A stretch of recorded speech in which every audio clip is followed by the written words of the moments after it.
అలా నంది చెవిలో చెప్తే ఈశ్వరుడికి ఆయన వినిపిస్తాడట. ఈశ్వరుడు స్వయంగా విన్నట్టే ఆ కోరిక తీరుతుందిట. అందుకని ధర్మమైనటువంటి కోరికలు ఏమైనా ఉంటే ఈశ్వరాలయానికి వెళ్ళినప్పుడు ఆ నంది చెవిలో చెప్తూ ఉంటారు. ఏమిటి? ధర్మమైనటువంటి కోరికలు మాత్రమే. నాకు ఉద్యోగం రావాలి, నాకు పెళ్ళి రావాలి, నాకు ఇల్లు కావాలి అనేటువంటి కోరికలు కాదు. నేను ధర్మంగా నడుచుకోగలగాలి, అపమృత్యు దోషాలు పోవాలి, ఈశ్వర అనుగ్రహం కలగాలి, ఈశ్వర దర్శనం కావాలి, ఈశ్వరుడి పాదాల యందు సద్భక్తి కలగాలి, ఈశ్వర అనుగ్రహం కలగాలి. ఇలాంటి కోరికలు ఆ నందీశ్వరుడి చెవిలో చెప్పుకోవాలట. ఆయన విని ఈశ్వరానుగ్రహాన్ని కలిగిస్తాట. ఈశ్వరానుగ్రహం వలన మళ్ళీ మళ్ళీ ఆ ఈశ్వర దర్శనం కలుగుతుందిట. మళ్ళీ మళ్ళీ కలగటం వలన ఈశ్వరానుగ్రహానికి పాత్రలవుతారు. ఎందుకంటే ఈశ్వర క్షేత్రానికి వెళ్ళినప్పుడు మనం వేరే కోరికలు కోరుకోవాల్సినటువంటి అవసరమే లేదు.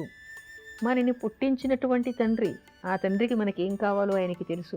ఒక పసిబిడ్డ ఉన్నాడు అనుకోండి, బిడ్డ పుట్టగానే అమ్మని నాన్నని నాకు పాలు కావాలి, నాకు బట్టలు కావాలి, నాకు నగలు కావాలి, నాకు పరుపు కావాలి, నాకు ఉయ్యాల కావాలి, మందులు కావాలి, ఇవేమైనా అడుగుతాడా? ఆకలిస్తే ఏడుస్తాడు, కడుపునిస్తే ఏడుస్తాడు, అంతకంటే ఏమీ చేయలేడు. ఆ తల్లి తండ్రి ఒళ్ళో పెట్టుకుని గుండెలకి హత్తుకుని వాడికి ఎప్పటికప్పుడు వాడికి పరిశుభ్రం చేసి, స్నానాలు చేసి, వాడికి లాలపోసి, వాడికి దిష్టి తీసి, వాడికి పాలు పట్టి, ఏడిస్తే డాక్టర్ దగ్గరికి తీసుకెళ్ళి గుండెల మీద పెట్టుకుని జోకొట్టి వాడిని ముద్దు చేసి మురిపాలు అనుభవిస్తూ ఉంటారు. వాడికి ఏం కావాలో వాళ్ళే చూసుకుంటారు. పిల్లవాడెప్పుడు తల్లిదండ్రులని పసిపిల్లవాడు నాకు ఇది కావాలి అని అడగలేడు. అదేవిధంగా ఈశ్వర సాన్నిధ్యంలోకి వెళ్ళినప్పుడు నాకు ఇది కావాలి, అది కావాలి అని మనం చెప్పడం ఎందుకు? మనని పుట్టించినటువంటి తండ్రి ఆయన. మనకి ఏది మంచిది, ఏది మంచిది కాదు, ఏమి ఇవ్వాలి, ఏమి ఇవ్వకూడదు, ఎప్పుడు ఏది ఇస్తే మంచిది, ఎప్పుడు దాన్ని అడ్డు పెడితే మనకి మంచి జరుగుతుంది అనేటువంటిది ఆయనకి తెలుసు.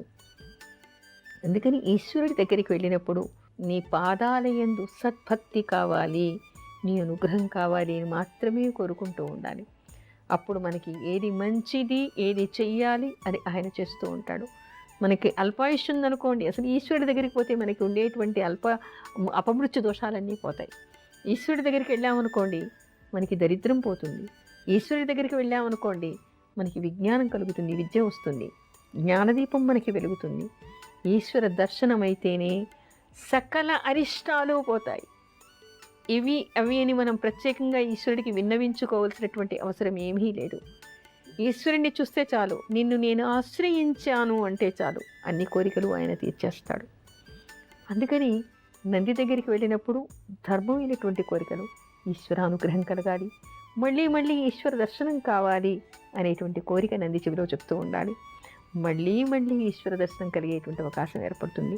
మళ్ళీ మళ్ళీ ఈశ్వరుని దర్శించడం వల్ల ఈశ్వరానుగ్రహానికి పాత్రలవుతారు. శివమహాపురాణంలో మనకి కనిపిస్తుంది, ఈశ్వరుడే సాక్షాత్తు చెప్తాడు, నన్ను ఆశ్రయించండి, నన్ను ఆశ్రయించిన వాడిని నేను అక్కున చేర్చుకుంటాను. వాడు ఎలాంటి వాడైనా పర్వాలేదు, దుర్మార్గుడైనా పర్వాలేదు, లోభి అయినా పర్వాలేదు.